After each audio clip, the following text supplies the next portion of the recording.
கமலியின் உலகம். இதுல முக்கிய கதாபாத்திரமே கமலி தாங்க.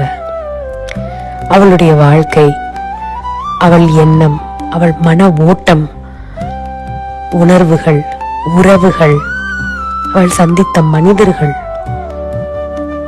அவள் விரும்பிய ஊர், அவள் ஏங்கிய லட்சியம், அவள் அடைந்த சந்தோஷம், இது மாதிரி சின்ன சின்ன உணர்வுகள் எல்லாம் நீங்க பார்க்க போறீங்க. அதை உங்ககிட்ட கொண்டு வந்து சரியாக சேர்ப்போம்னு நான் நம்புறோம். ஸோ இப்படி வர கதைகள்ல அந்த கதை உங்களை பாதிச்சாலோ இல்ல உங்க வாழ்க்கை மேம்படுறதுக்கு உதவினாலோ அதுதான் எங்க பதிப்புடைய பெரிய சந்தோஷம். அது உங்களை மாட்டினா அதுதான் எங்களுக்கு வெற்றி.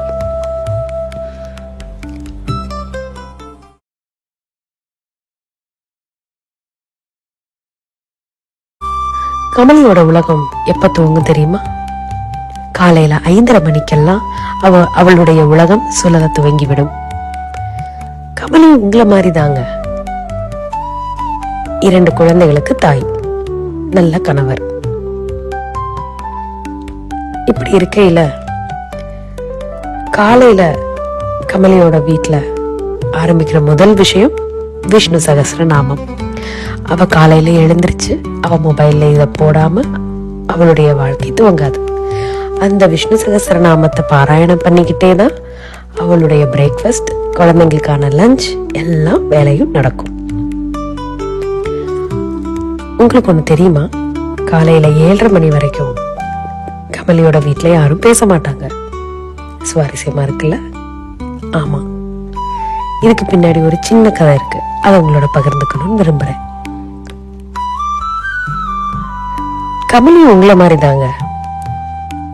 காலையில குழந்தைங்க 2 பேரையும் அவசர அவசரமா ஸ்கூலுக்கு கிளப்புறதும், அவங்களுக்கு தேவையான பிரேக்ஃபாஸ்ட், லஞ்ச் இதெல்லாம் பண்ணி கணவரையும் ஆபீஸ்க்கு கிளப்புறது சாதாரண விஷயம் இல்லை. அந்த நேரம் தான் யுத்தக்களம். எல்லா பெண்களுக்கும் கணவனையும் குழந்தையும் வெளியே கிளப்புற வரைக்கும் அது யுத்தக்களம் தான். இது எப்பயுமே உங்களை மாதிரி அவ வீட்லயும் சலசலப்பாவே இருந்துச்சு. இது ஒரு கட்டத்துக்கு மேல அவளுக்கு பிடிக்கல.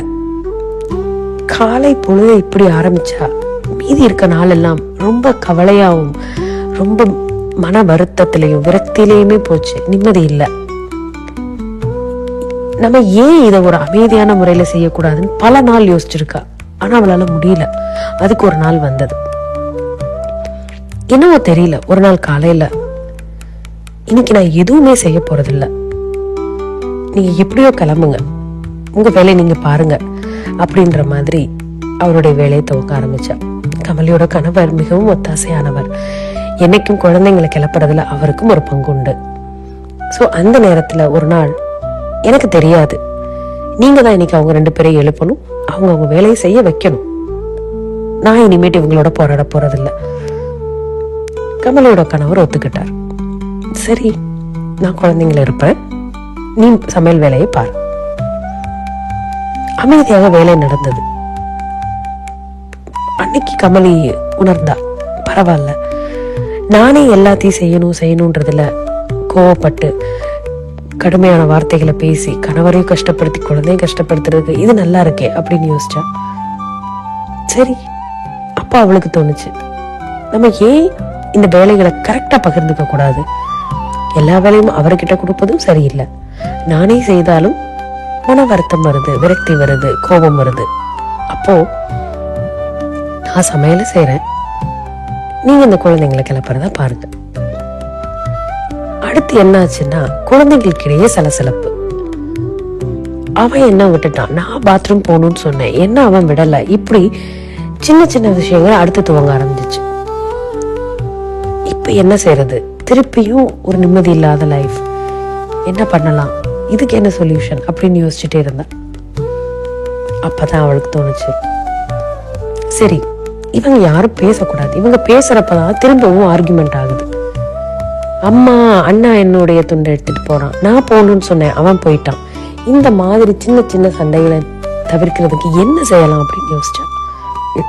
அப்ப அவன் கண்டுபிடிச்ச ஒரே ஒரு மந்திரம் தான் காலையில பிரார்த்தனை பண்றது. அவங்க 2 பேரும் பல் விளக்கிட்டு வந்து பால் குடிக்கிற சமயத்துலதான் இந்த போராட்டம் வருது. இதை எப்படி தவிர்க்கலாம்? சரி, இனிமேட்டு நம்ம வீட்டுல ஒரு ரூல். என்னம்மா சொல்லுங்க அப்படின்னு குழந்தைங்க கேக்குறாங்க. இனிமேட்டு நீங்க பால் குடிக்கிற வரைக்கும் ஒருத்தருக்கு ஒருத்தர் யாரும் பேசக்கூடாது. அந்த சமயத்தை அமைதியா நம்ம கிருஷ்ணன் பாடல்களை கேட்க போறோம். வாவ், குழந்தைங்களுக்கு ரொம்ப இஷ்டம் கிருஷ்ணன் பாடல்கள், நம்ம கேட்கலாமே அப்படின்னு அந்த குழந்தைங்களுக்கு ஒரே சந்தோஷம். அப்பாடா, ஒரு முடிவு கிடைச்சது அவளுக்கு. சரி, இனிமேட் காலையில பால் குடிக்கிற நேரத்துல நீங்க எல்லாரும் கிருஷ்ணன் பாட்டு கேட்கணும் போட்டா. அன்றைய பொழுது மிகவும் இனிமையா இருந்துச்சு. சரி, பாடல்களை கேட்டுக்கிட்டே கடன் எல்லாரும் கிளம்புனாங்க. சாப்பாட்டை வச்சா சாப்பாட்டை அவளையும் ஊட்டுவா, பிள்ளைகளுக்கு வயிறு நிறைய ஊட்டி அவளுங்களுக்கு எல்லாத்தையும் கிளப்பி அவர்களை ஸ்கூலுக்கு வெளியே அனுப்பி வைத்தா. ஸோ அன்னைக்கு உணர்ந்தா, ஓ, பிரச்சனைகளுக்கு காரணம் நம்ம அதிகமாக பேசுவது, காலையில அதிகமான உணர்வுகளை வெளிப்படுத்துறது. காலைய இனிமையா கூட மாத்தலாம். இது ஒரு நல்ல ஐடியா. இப்படியே படிப்படியா தான் அவங்க வீட்டுல இந்த பழக்கம் வந்தது. அப்போ அவ சொன்னா, இனிமேட்டு காலையில 7:30 மணி வரைக்கும் நாம யாரும் பேச போறதில்ல, அமைதியா இறைவனுடைய மந்திரங்களையோ ஜபங்களையோ பாராயணம் பண்ண போறோம்.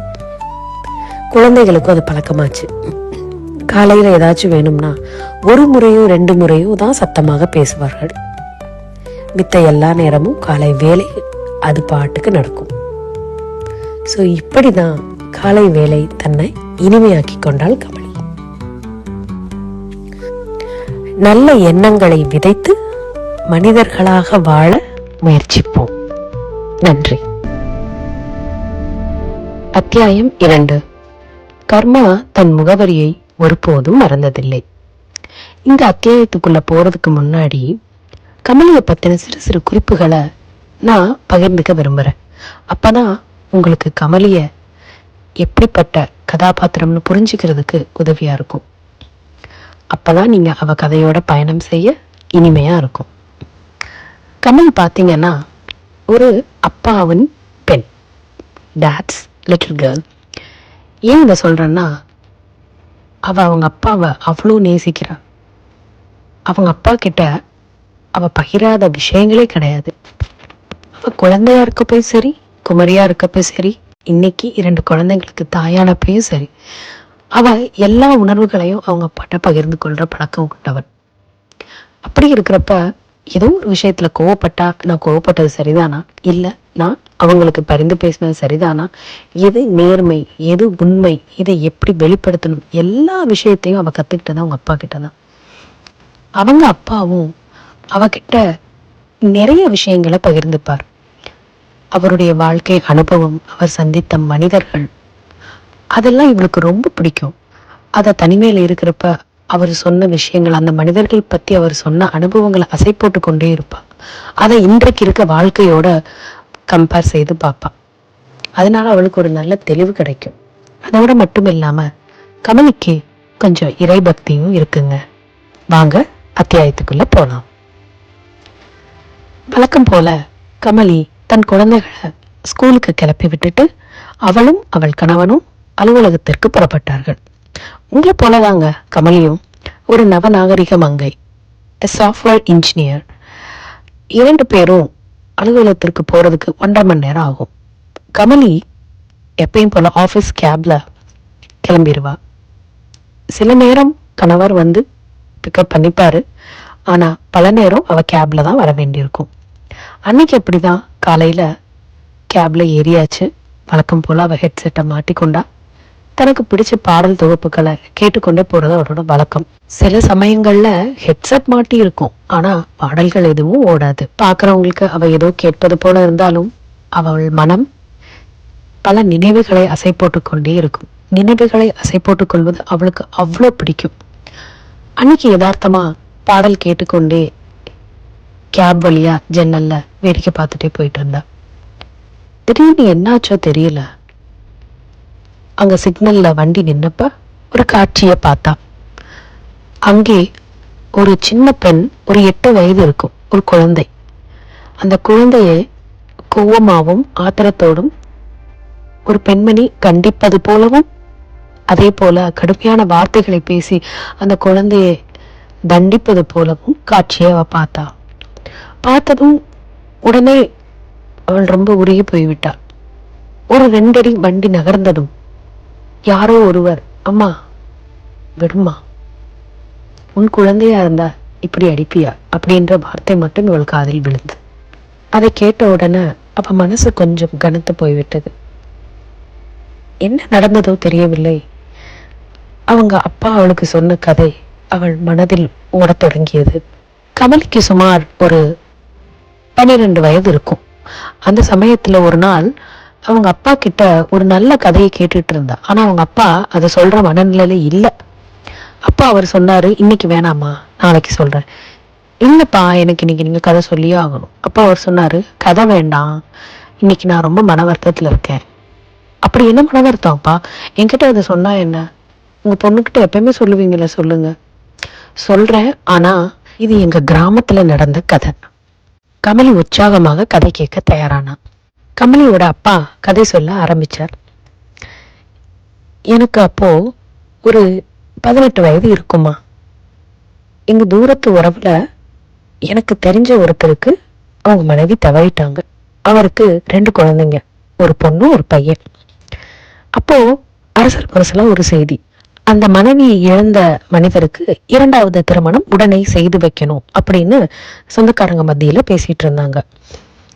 எனக்கு அப்ப 18 வயசுன்றனால அதை பத்தின பெரிய புரிதல் எதுவும் இல்லை. அப்ப உடனே அவருக்கு திருமணமும் ஆச்சு. அதுவும் ஒரு தூரத்து பெண். ஏன்னா இந்த சின்ன குழந்தைங்களை பாத்துக்கிற பொறுப்பு கண்டிப்பா ஒரு பெண்ணுகிட்ட தான் இருக்குன்னு அந்த காலத்துல நம்பினாங்க. இந்த காலத்துல வேற மாதிரி, ஆனா அந்த காலத்துல அப்படிதான் நம்பி அந்த பெண்ணை திருமணம் செய்து வைத்தாங்க. நான் சொன்ன மாதிரி தூரத்து உறவுன்றனால அதுக்கப்புறம் அவங்களுக்கு அவங்க வாழ்க்கையில என்ன நடந்தது அப்படின்றது எனக்கு தெரியல. ஒரு நாள் எங்க அம்மா அழுதபடி அமர்ந்திருந்தாங்க வீட்டுல. நான் வந்து, என்னம்மா என்னாச்சு, ஏன் ஒரே அழுகையா இருக்கு வீட்டுல, என்ன நடந்தது, உனக்கு தெரியும் தானே, அந்த 2வது திருமணம் செய்து வச்சோம் நம்ம தூரத்து உறவுக்காரருக்கு. ஆமாம், அதுக்கு என்ன ஆச்சு அப்படின்றப்போ, இந்த மாதிரி அவங்க வீட்டில் ஒரு குழந்தை இறந்து போயிட்டதா என்கிட்ட சொன்னாங்க. எனக்கு ஒன்றுமே புரியல. குழந்தைங்களை பார்த்துக்கணும்னு தானே அந்த பெண்ணை திருமணம் செய்து வச்சிங்க, இப்போ அந்த குழந்தைங்களுக்கு என்ன ஆச்சு?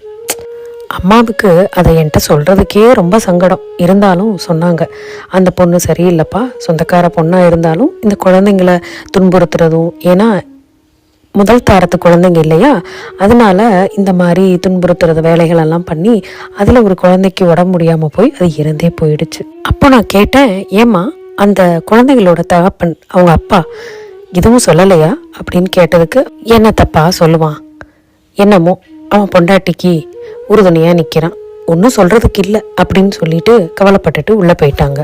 மறுபடியும் கொஞ்சம் காலத்துக்கு அப்புறம் அந்த உறவினரோட பையன் எங்கேயோ காணாம போயிட்டதா ஒரு செய்தி.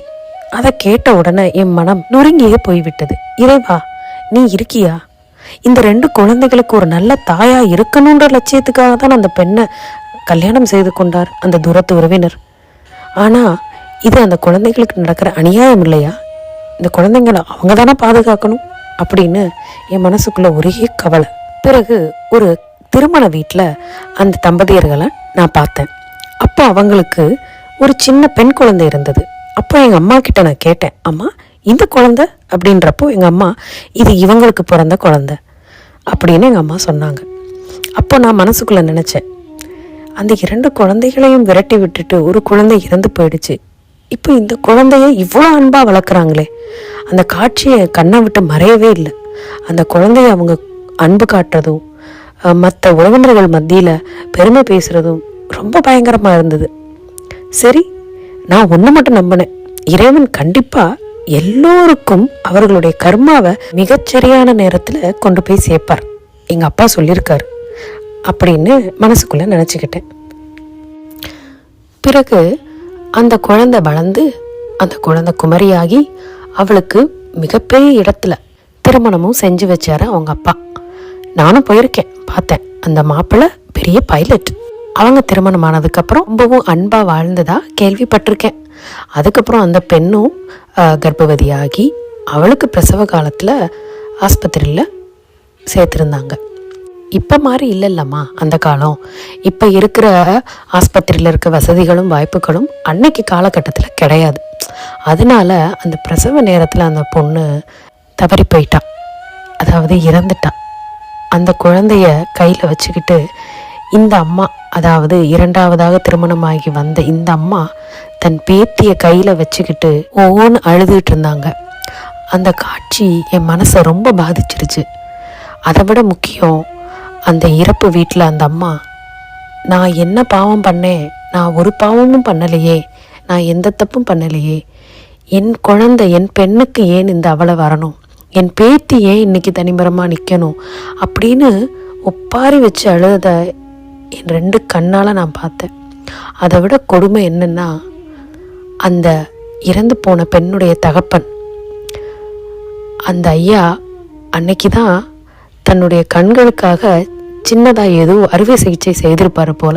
அந்த காரணத்தினால அன்னைக்கு இறுதியா அவள் மகள் தன் வீட்டை விட்டு போறா. அந்த கடைசி நிமிடத்துல கூட தன் மகளோட முகத்தை கூட பார்க்க முடியாத அளவுக்கு அன்றைய நிலைமை அவருக்கு இருந்தது. அந்த காட்சியை பார்த்த எனக்குள்ள நான் 10,000 தடவை இறைவனை வேண்டிக்கிட்டேன். இறைவா, நீ மிகப்பெரியவன், நாங்கள்லாம் ரொம்ப சிறிய மனிதர்கள். நம்மளாம் நினைச்சிட்டு இருக்கோம் நம்மளை யாரும் பார்க்கல, நாம எது செஞ்சாலும் கடவுள் என்ன நேர்லையா வரப்போறாரு, என்னை யார் கேட்க போறா அப்படின்னு அந்த ஏதோ ஒரு பிளைண்ட் ஸ்பாட்ன்னு சொல்லுவோம் இல்லையா, அந்த இடத்துல நம்ம ரொம்ப சௌகரியமா இருக்கிறோம் அப்படின்னு நம்ம நினைச்சிட்டு இருக்கோம். ஆனா நம்மளுக்கு மேல இருக்க இறைவன் நம்மளை கண்காணிச்சுக்கிட்டே தான் இருக்காரு.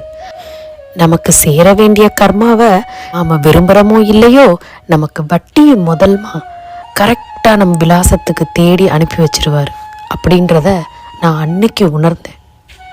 நாம உலகத்துக்கிட்ட இருந்து வேணா நம்ம செய்தது எல்லாத்தையும் மறைச்சிடலாமா, ஆனா நம்ம மனசாட்சி, நம்முடைய இறைவன், இவங்க 2 பேர்கிட்ட இருந்து நம்ம தப்பிக்கவே முடியாது. ஒன்று தெரியுமா, அந்த சின்ன குழந்தைய கடைசி வரைக்கும் அவங்க பாட்டி தான் வளர்த்தாங்க. அந்த குழந்தையோட தகப்பன் அந்த குழந்தைய வளர்க்கவே இல்லை. அவன் வேறு ஒரு பெண்ணை திருமணம் செய்துக்கிட்டானாம்.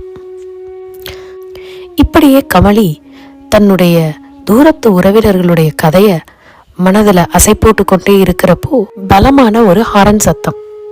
அப்போதான் கமலி சுயநினைவுக்கே வந்தா. என்னன்னு பார்த்தா அவ ஆஃபீஸ் வந்துருச்சு. அப்புறம் என்ன, வழக்கம் போல ஆஃபீஸோடைய வேலையில மூழ்கி போகணும். திரும்ப 5 மணிக்கு தான் கமலிக்கு விமோச்சனம். அது வரைக்கும் அலுவலக பணியில தான் மூழ்கி இருக்கணும் அப்படின்னு தனக்குத்தானே மனசுக்குள்ள சொல்லிட்டு வேகமாக தன்னுடைய அறையை நோக்கி நடக்க துவங்கினாள் கமலி. என்ன நண்பர்களே, இன்றைக்கு கமலியோட பயணம் உங்க எல்லாருக்கும் பிடிச்சிருந்துச்சா? நீங்களும் கமலியோட சேர்ந்து பயணம் செஞ்சீங்களா? உங்களுடைய உறவுகள்லையோ இல்லை உங்களுக்கு தெரிந்த இடங்கள்லையோ இந்த மாதிரி பல அனுபவங்களை நீங்களும் கடந்து தான் வந்திருப்பீங்க. அந்த மாதிரி அனுபவங்கள் உங்ககிட்டையும் இருந்தால் நீங்களும் பகிரலாம். உங்களுடைய காமெண்ட்ஸ் எல்லாத்தையும் நாங்கள் ரொம்பவும் மதிக்கிறோம். உங்களுடைய எண்ணங்களை நீங்கள் கீழே பதிவிடலாம். நன்றி.